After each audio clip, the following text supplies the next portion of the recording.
Hey guys, Zen here, and recently Ubisoft announced a brand new patch that'll be making its way to the game with Operation Grim Sky, as well as the brand new test server for Season 3. Now, this isn't supposed to be a major balancing patch. Instead, it's only supposed to have an impact on gameplay, but after reading through some of this stuff, this looks like it might have a pretty serious impact in general. So I wanted to go over the entire post with you guys, and I'll also let you know my general thoughts on this news. So starting off with a change to Thatcher, his EMP grenades will now temporarily disable cameras instead of destroying them. They go on to say, as we noted in a previous AMA, Thatcher's binary playstyle is somewhat limiting, and we adjusted his gadget to allow for additional creativity and have a longer lasting impact on the meta. His EMP grenades will now temporarily disable cameras. This includes security cameras, bulletproof cameras, Maestro's turrets, and Valkyrie's cameras. This is a small part of a larger project that we are working on, but have too many dependencies on current systems to implement this at the same time as the rest of the changes. Future changes will include elements that will make Thatcher stronger, but we need this interaction in place before we can begin working on those. So in general, Ubisoft have been very vocal about Thatcher's current state. He's always been a very one-dimensional operator. You pretty much throw your EMP grenades at a wall and hope that you destroy whatever is on the other side of it. Other than that, Thatcher really doesn't have too many dynamics that make him super interesting to play as an operator. But I think the bigger picture here is the roadmap that Ubisoft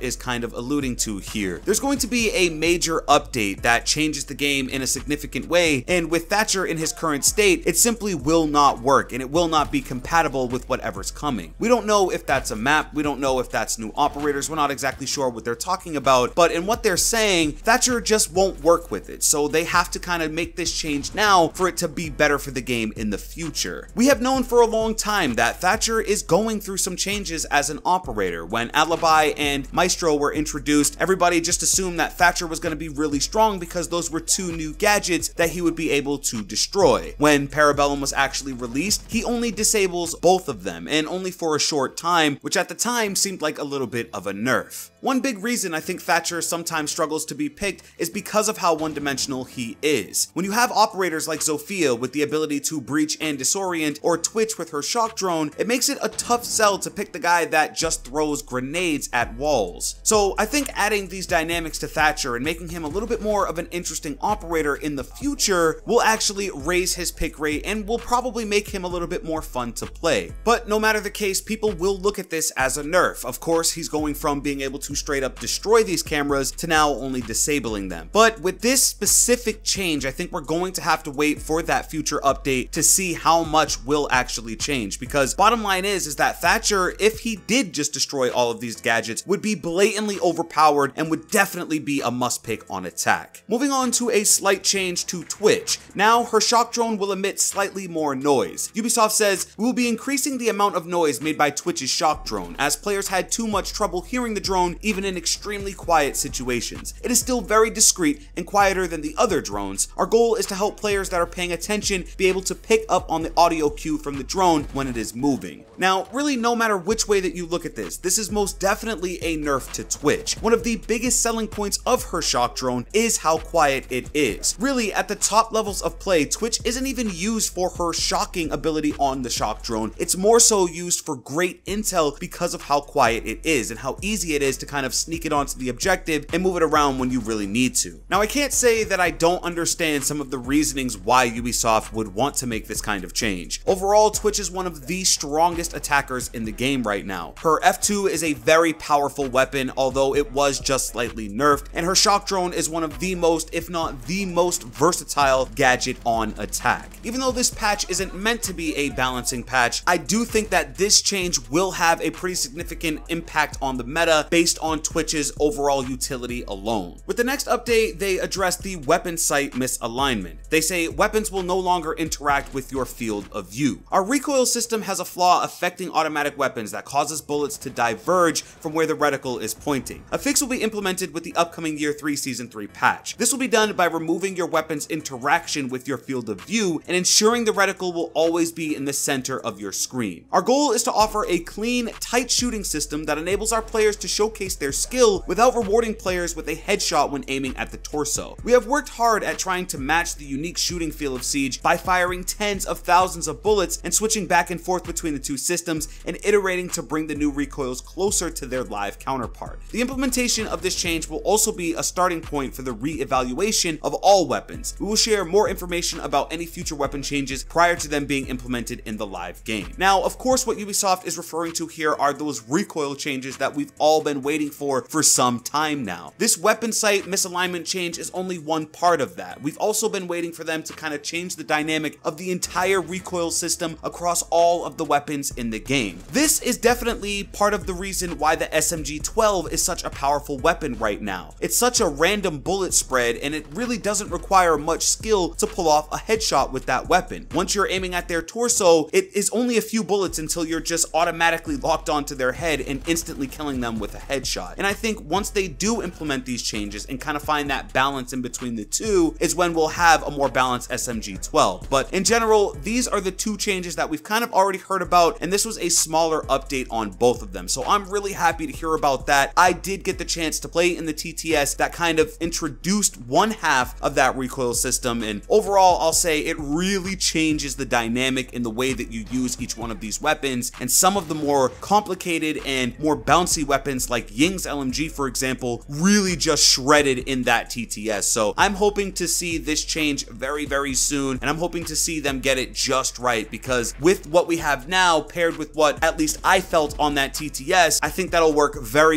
well, and I'm hoping for a really smooth shooting experience in this game, because it really is like no other out there. To wrap it up, we have a quick update on Finka, Frost, and Kapkan. So starting off with Finka, they say, following the changes that Finka experienced in patch 2.2, we have seen a positive result. As of right now, her win delta has dropped to 1.7%, bringing her more in line with other operators, and her pick rate has slightly increased. We are happy with the result of the changes that were made, but are going to continue to monitor her performance should anything change, as well as keep an eye on how she is performing in Pro League. As for Frost and Kapkan, they say, we have seen an interesting increase in the win delta for Kapkan and Frost in the last few weeks. They have each shifted from a win delta of approximately -3% to nearly 1% each. We weren't sure why this happened, but to the dedicated Frost and Kapkan mains out there, keep doing great things. We see you. I'm actually really surprised to hear that about Frost specifically, because it was just a couple blog posts ago that they were talking about Frost being in a pretty underwhelming state. So hearing that her win delta has gone up and that she's just performing a little bit better as an operator overall, I think is really good news for this operator. But I still do think Frost needs a little bit of adjustment and could use a little bit of a buff to be more in line with everyone else. But that's it, guys. Those are the most recent updates coming to the game with Rainbow Six Siege in a brand new test server, as well as Operation Grim Sky. What do you think? Do you see the changes to Thatcher and Twitch as a nerf to these operators? Which weapon do you think will benefit most from the recoil changes that are coming? Let me know everything in a comment down below. If you did enjoy this video, please drop a like and subscribe with notifications if you're new. With that being said, it's been Zen.